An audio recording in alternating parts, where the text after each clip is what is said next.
एक उदाहरण दिया करते थे कि गुजरात में यमुनाबाद में भाई लालो गुरु नानक का शिष्य था और उसकी रूह अंदर जाती थी, उसके अंदर गुरु प्रकट था और वो कारपेंटर का काम करता था, बड़गी का लकड़ी का काम करता था।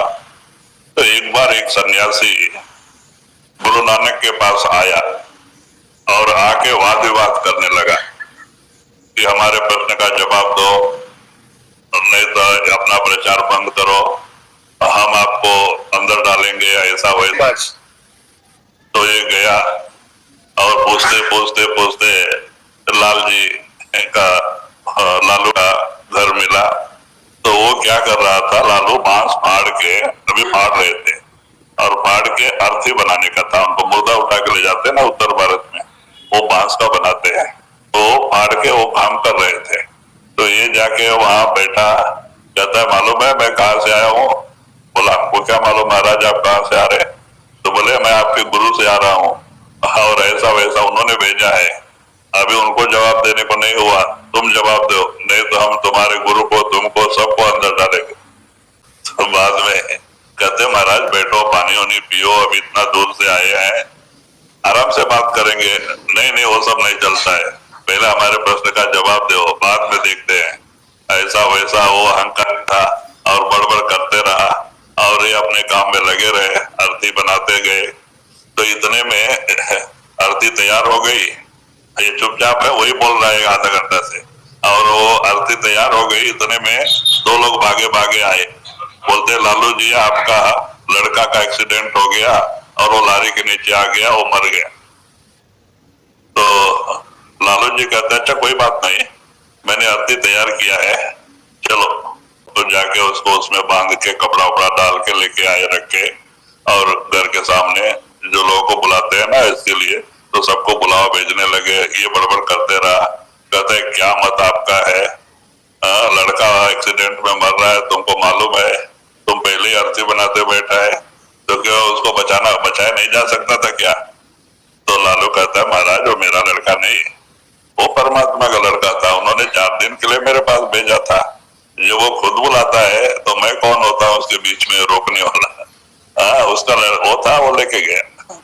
तो वो अहंकारी था, वो बोलते गया कि क्या है आपका मत हमारे समझ में नहीं आता है, आपका गुरु भी ऐसा। बोले देखो हमको कुछ भी बोल, हमारे गुरु को बोलेगा ना ये सामने वो इमली का पेड़ है, उधर ही बगल में ही था, ये इमली का पेड़ है, इसको तेरे को 8 दिन में फांसी लगा के तुझे मरेगा, तो फांसी लग के। तो बाद में क्या किया, वो डर गया कि अभी इसको पहले ही मालूम था कि लड़का मरने वाला है, पहले तैयार कर रहा था, अब इसका वाक्य झूठा तो नहीं होएगा, लेकिन हमें इससे बचना है। और उठा और वहां से भागा और भागते वो 3 दिन तक भागते ही गया, डर के, मतलब मरने का डर, भागते ही गया और फिर वहां से एक जगह सोया, नींद लग गई, थक गया था, और वहां से फिर उठा, रात भर सो के उठा जब सवेरे तो देखता अरे मैं सोया पड़ा, मुझे और आगे जाना है, फिर भागता है और उल्टा भागता है, जिस तरफ से गया था ना उस तरफ ही भाग के आ रहा है। आके और 3 दिन भाग के आके उसी इमली के नीचे भागे सोया था, उसको मालूम है आप काफी दूर आगे, सोचा क्या के उधर ही सोया, क्योंकि 8 दिन दौड़ा था ना, खूब अच्छा नींद लग गया। अब रात को क्या हो गया, राजवाड़े में चोरी हो गई और राजघराने में चोरी हो गई। अब चोर लोग को काफी माल मिला, सामान, तो वो सब लाके इसी इमली के पेड़ के नीचे 4 चोर थे, सब आपस में बंटवारा किया। तो उसमें एक हार था सोने का, बच गया था, तो बोला जाने दो ये सन्यासी है, इधर उधर मांग के खाता है, अब इसको तोड़ के 4 भाग क्या बनाना है, जाने दे इसको, ये तो उसके गले में डाल के चले गए।